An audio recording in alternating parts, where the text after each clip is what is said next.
Zoom in, using Alt and scroll.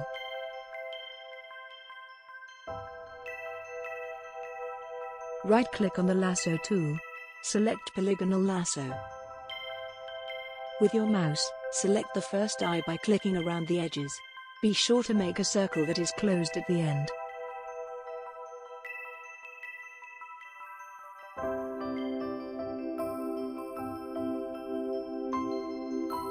Click on Add to Selection.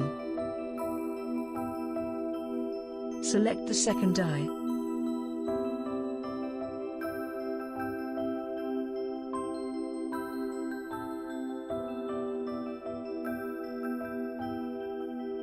Click on Subtract from Selection.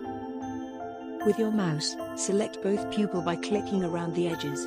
Just like before, you want to make a full closed circle.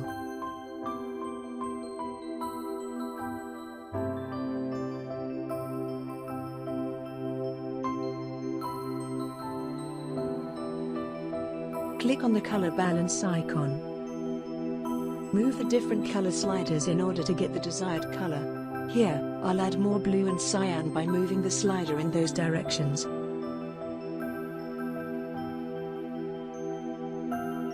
Zoom out, using Alt and scroll. Thanks for watching. Please like if you enjoyed this tutorial.